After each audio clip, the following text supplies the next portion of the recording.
Тому що, слава Богу, піки начебто ми пережили, але вірус ще літає.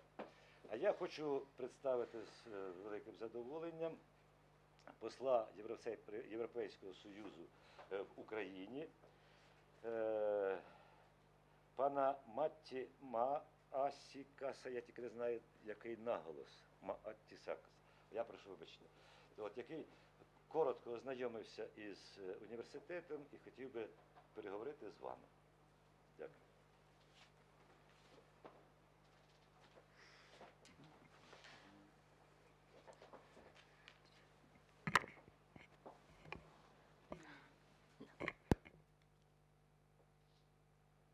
Доброго дня. Ви мене чуєте? Здрасте.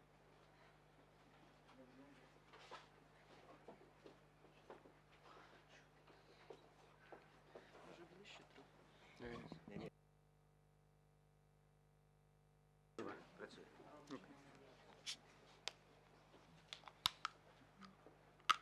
I think interpretation is not needed. Ми без перекладу, так? All, Всі розуміють. of course, all young people today, of course, understand and speak English. It's very, very, very nice to be here. It's not my first visit to Poltavщина, and definitely not my last one. But I'm here for 2 days, and of course wanted to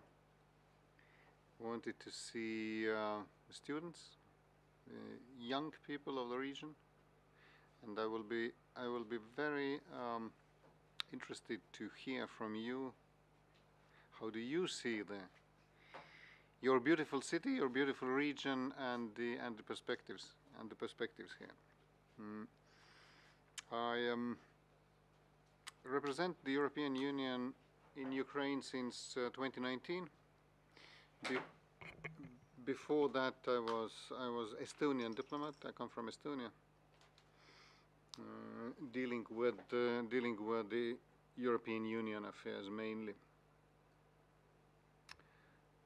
During the Eurozone crisis and the European migration crisis and of course, representing Estonia in the EU in Brussels when Russia started its aggression against Ukraine in 2014 and took part in all these discussions of the EU's response, the new policy, and sanctions. But even I, with this background, when I arrived in Ukraine, I was still surprised and impressed by the depth of our relations, and of course how profound is the shift that Ukraine is undergoing since at the latest 2013-2014, after the revolution of dignity, how Ukraine has turned and is turning from east to west, leaving behind the negative parts of the history and heritage of the Soviet heritage, and becoming more and more, of course, Ukraine is a European nation in history, culture, and so on, also turning more European in terms of economy. I know you study economy and trade. This is extremely important. And of course becoming European as a political nation, with the fight against corruption and everything in this country. The EU supports Ukraine in this shift, and I don't shy away from saying that this is a geopolitical shift, and the biggest geopolitical shift of our times in Europe. And the EU supports this shift. The EU is there for you politically.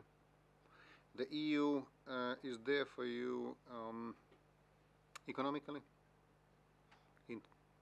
The EU is there for you in terms of assistance. Since 2014, the EU has mobilized 16 billion euro assistance to Ukraine in very, very, very various different areas. And this is by far the biggest assistance that the EU has ever provided to any partner country, and I'm very proud of that.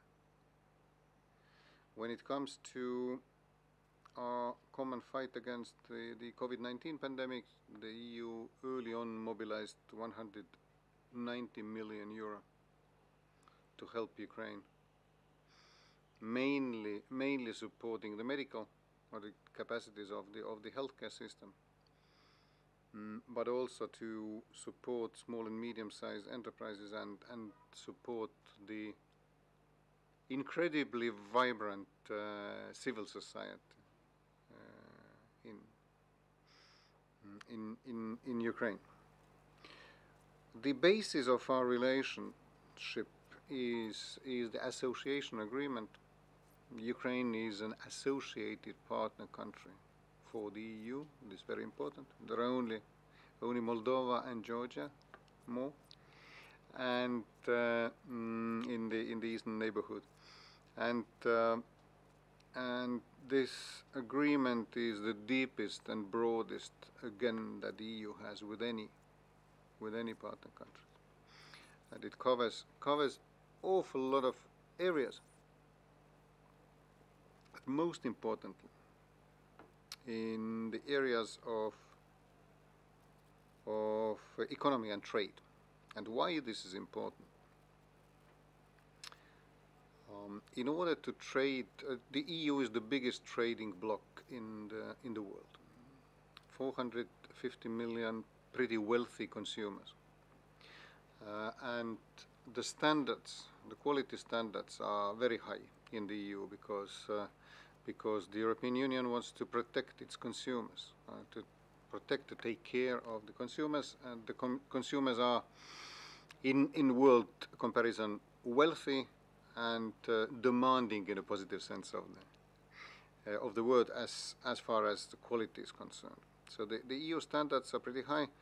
If one wants to trade with the EU, one needs to live up to this, follow these standards, and it's very often so that if one fulfills the EU standards, one can trade all over the world because many countries, knowing that the EU is the biggest trading bloc, have also adopted the EU standards.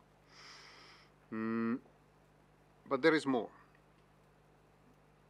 The common market, that the single market that exists within the EU is much more than just a market. It's all based on the rule of law and strong judiciary, strong, impartial, uncorrupt judiciary. Why is that? Because everybody who trades with the EU and within the EU, you want to have this certainty that in all member states, all across the EU, the laws are being followed, and if something goes wrong, and sometimes things go wrong between business partners, you can expect fair treatment by the courts. So the single market is not only about trade. Somebody is selling, somebody is buying, and that's how market works. No. The single market is about rule of law, anti-corruption, and strong judiciary as well. And this is something that the EU has also, with our agreement and with our assistance programs, has also helped to pursue in Ukraine. You know better than me that the challenges in rooting out corruption and a true judicial reform are still enormous in Ukraine. And if you're interested, I'm ready to discuss this. But if one looks what we have together achieved since 2014, the changes are enormous, and I'm fairly optimistic that the judicial reform, the reform of the court system, which has never been done in Ukraine during its 30 years of independence, can now start for real, and the EU and other international partners will be there to help and to assist. With that, I conclude my introductory remarks and will be very interested to hear from you, your questions, comments, everything. Thank you.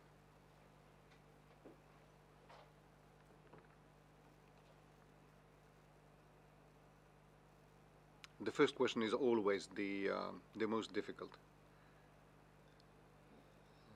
Do not hesitate, please. Yes, please. Can you hear me? It's better to switch on the microphone because. Okay, perfect. Can you hear me, everyone? Yes. Okay. Anastasia Kotenko, International Business. I would like to ask you whether finally do you consider Ukraine as a potential member of the European Union, and what should we do as a country with our governmental system to win the trust of the European Union, and what is our main problem with entering to the European Union? Thank you. Thank you very much. There is no event like this. There is no meeting, no interview with the Ukrainian journalists that I wouldn't get this question, and and I would ask exactly the same if I were in your shoes. The Treaty of the European Union, which is the basis of all the functioning of the EU, says that all European states, if they fulfill the criteria, can join the EU.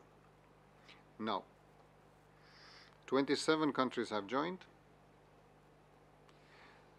For the countries in the Western Balkans region have also provided with this opportunity, with this interpretation of this treaty article that says, yes, we consider these countries being European states that can, if they fulfill all the criteria, can accede. There is at the moment no common position by EU member states that this article would also cover the countries, Ukraine and other countries in the Eastern Partnership region. I remember these discussions very well that were concerning my own country, Estonia. I joined the Estonian civil service straight after we regained our independence in early 1990s, and we were very worried whether we will be accepted as candidates and everything. And I fully understand the anxiety. Ukraine is a country that is transforming itself for the better, all the time, every day. And I will live to see the day that Ukraine will have the EU membership perspective, for sure. That's for sure. So far, until there is, because the EU is a club, and all new members will be adopted by the consensus, unanimity of the club members, and the membership perspective is offered also by the unanimity. And at the moment, there are no discussions of broadening or widening this offer. So what we have is the enormously deep and broad association agreement that has much of potential still to be worked on. And as I hinted in my introductory remarks, this cooperation, this agreement is much more than just trade. It helps Ukrainian business people who interact daily with the EU business partners. Ukrainian students who daily interact and go to study using Erasmus program and others. Ukrainian officials that go to Brussels every day and work in EU agencies and EU or institutions and structures. They all bring daily Ukraine closer to the EU, so that one day nobody will be surprised. Nobody would even ask, how come Ukraine? But of course Ukraine, because we have worked together with the Ukrainians, and we know that Ukraine is a real European nation in every sense of the word. If you ask me what are the biggest challenges, is rule of law, corruption levels, and the oligarchic structure of your economy. What happened in the 1990s when some individuals gained an unproportionate influence in society? It has its ramifications even today. In certain branches of economy, like energy, for sure, mining, metals, electricity, etc., etc., and also in the media sphere. I must say, for me personally, one of the biggest not so pleasant surprises when I arrived in Ukraine was to learn that who owns Ukrainian TV stations.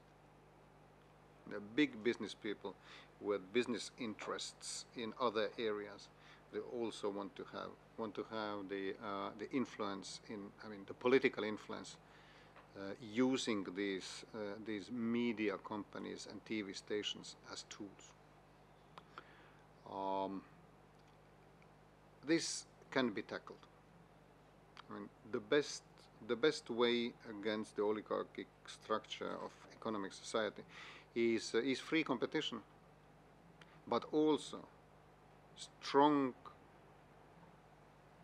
government, strong governance, strong regulators, so that the energy regulator really sort of sees that, hey, somebody is here gaining undue benefits.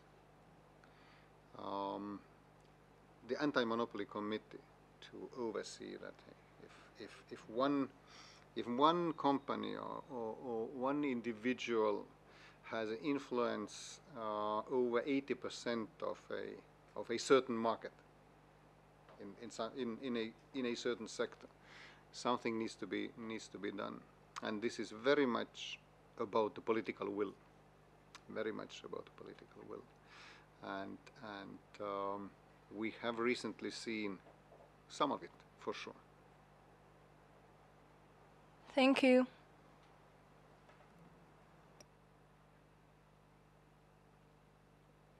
Будь ласка, запитання.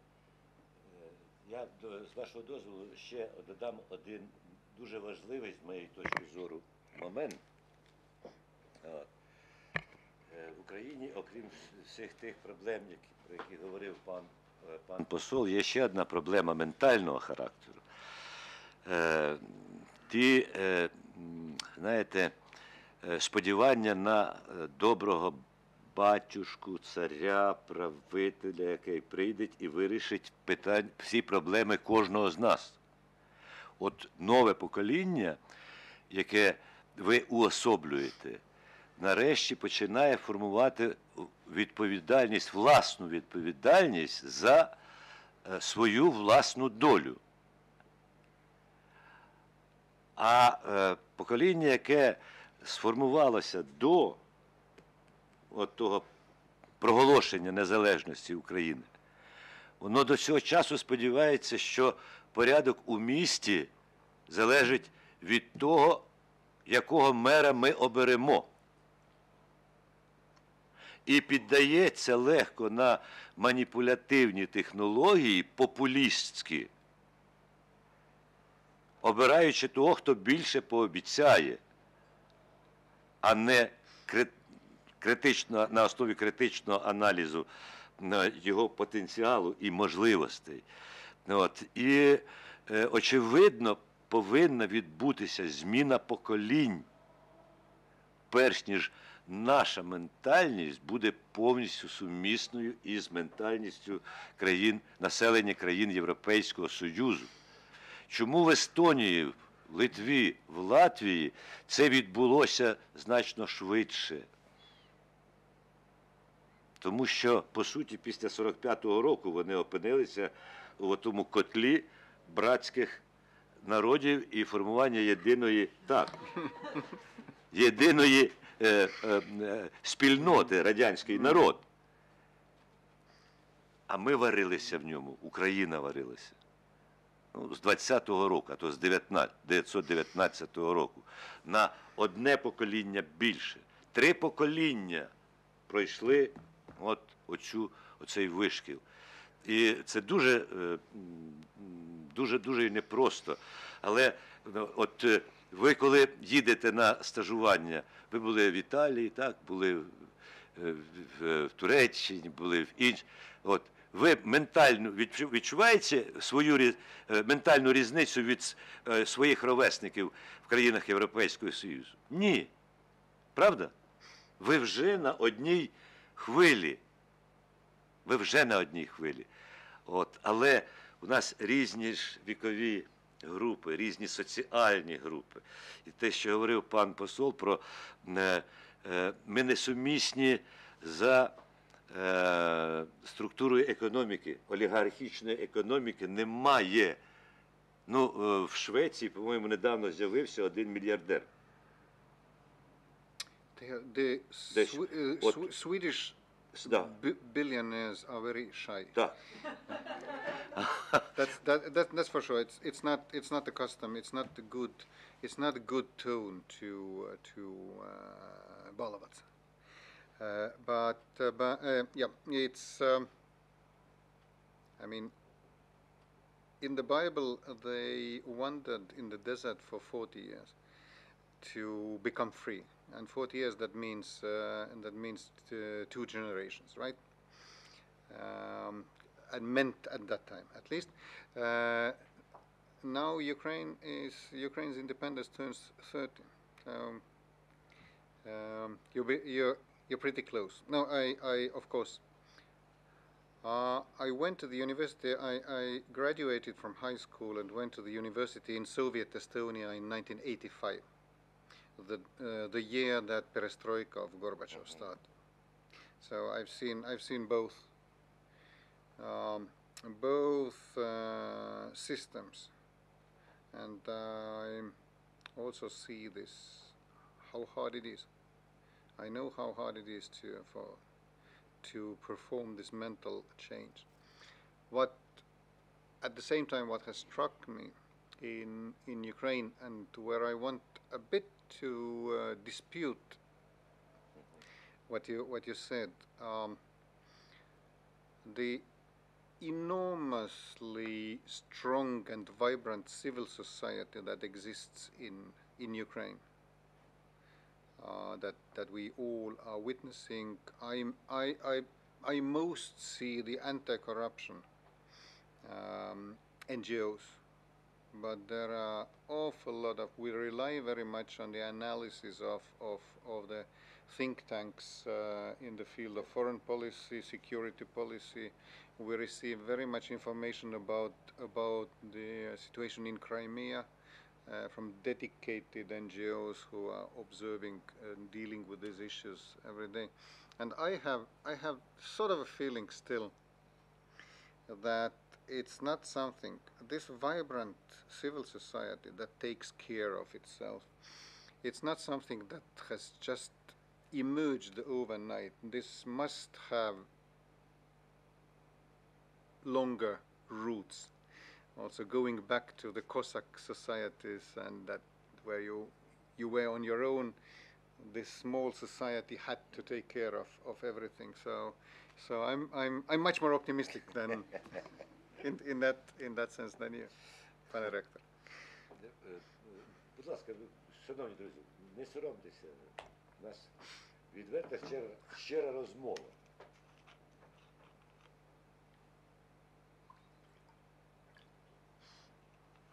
Задумались. Ну, шановні студенти, можливо, я задам, а ви поки подумайте, добре? My name is Alina Tkachenko. I'm director of Institute of Business and Innovative Technologies. Today we have a lot of common projects with European Union, but unfortunately, due to pandemic, we can't visit European countries. So my question is, when rules of visiting European Unions will be changed, and is it true that a certificate of vaccine will be necessary for all visitors, and does it important which kind of vaccine will be for citizens?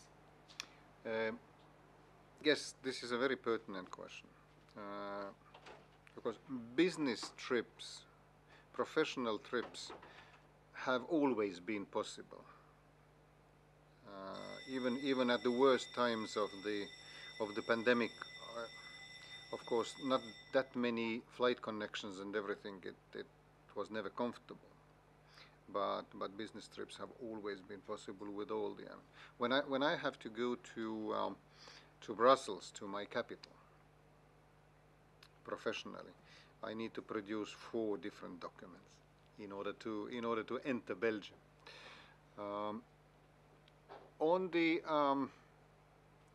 There is a bureaucratic term for this which I don't recall at the moment.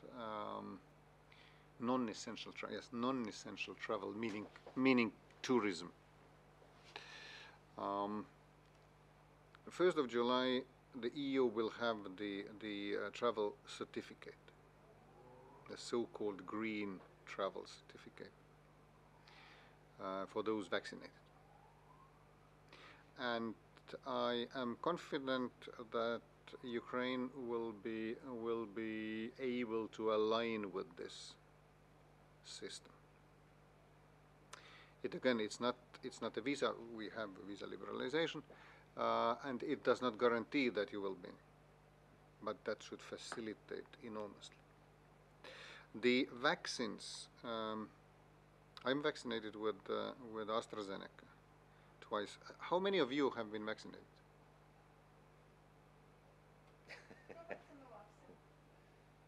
Right. Young people are not priority in this.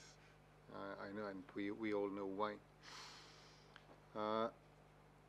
Then those vaccines that are registered by the European Medicines Agency or by the WHO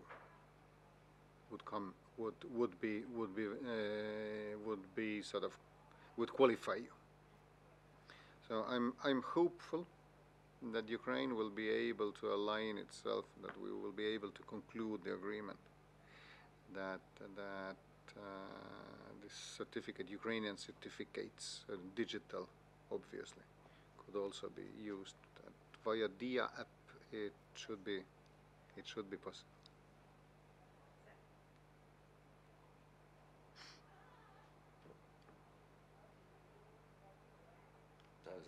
Прошу питання, шановні. Будь ласка, Хенко.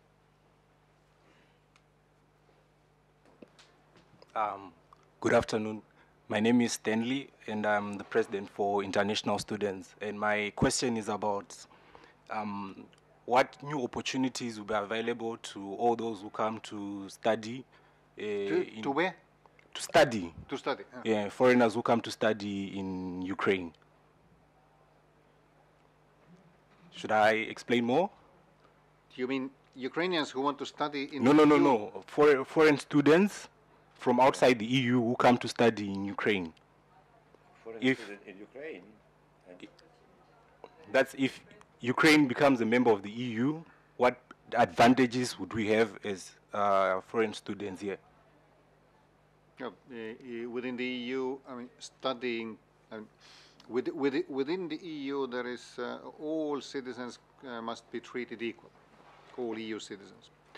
So if an EU member state provides free university education without fees, so they must apply this to other EU students from other EU countries as well. So this will be then a unified system. But at the moment, I don't think we are providing something. We do have programs we provide, and Ukraine does very well there. For Ukrainians who want to study in the EU, but we don't. I'm not sure we do it the other way around yet. Так. Прошу. Скажіть, будь ласка, а хто от із присутніх бачить себе разом з Україною в Євросоюзі? Підніміть руку, будь ласка. Так, дякую. Тобто десь відсотків 60-70, так? От мені цікаво, ті, хто не підняв руку, можуть задати питання? Тобто вас щось насторожує, правда? Чи якась упередженість? Чого ви боїтеся? Можете сказати? Не соромтеся, ребята, ми ж... Ви можете відповідати українською мовою. Так, можете не соромтеся, якщо чиясь мова недосконала, щоб... І питання задавайте. У вас питання було, так? Ні? Так, будь ласка, будь ласка. Мені так казати? Так. Чи ми? Масочку трошки. Я, наприклад, трохи скептично ставлюся до Європейського Союзу через те, що українці завжди протягом історії всіх століть боролись за незалежність. А коли ми вступаємо в кожну національну структуру, і потім, як більшість країн, якщо ми приймаємо євро як валюту, ми не зможемо торгувати свою валюту. У нас буде залежна політика монетарна та ж сама. І це по факту втратить частину незалежності. Так. І плюс, яку ми віддаємо наверх, при все. І плюс, ця структура дуже бюрократизована, і всі рішення досить повільно приймаються, і дуже довго обдумуються. І я думаю, що це не на часі, як мінімум зараз. Дякую. The arguments, I very well recognize some arguments from the Estonian discussion. Estonia had a referendum in 2003 before the accession. Then 2/3 of Estonians voted for accession. And there were some arguments about sovereignty, although one could claim that a country of Estonia's size and of Estonia's location, the sovereignty is better served when you belong to a bigger union and stronger alliances. But strangely, maybe enough, or maybe logically enough, the strongest arguments were of the from the economic area, saying, look, we have a very liberal economy, and the EU is very regulated. This, I can say, of course, is all been mitigated by the fact of belonging to the biggest market in the world. The economic benefits of belonging to the biggest market in the world outweigh by far those hesitations about too much bureaucracy and everything. On the EU bureaucracy, I always take. You happen to know how many people work in the Обласна державна адміністрація? How many? Якщо брати всі структури, це 3. Дві- 2000. 2,000, 3,000, right? Да, 2, 3. And Poltavshina has 1.3 million. Now 1 million. Right. 4. The EU the EU Commission, which is the executive of the EU, and that drafts all the EU legislation and oversees its implementation. The EU Commission is 30,000 people. I mean, the city of Helsinki, the capital of Finland, employs 40,000 people. The EU bureaucracy, in that sense, is pretty low. It's pretty small. And again, the benefits of being part of the biggest market in the world outweigh this. I also recall the discussions you very shrewdly hinted on the independent monetary policy. And if one joins Eurozone, if one adopts euro, one is no longer able to conduct its own monetary policy. That's true.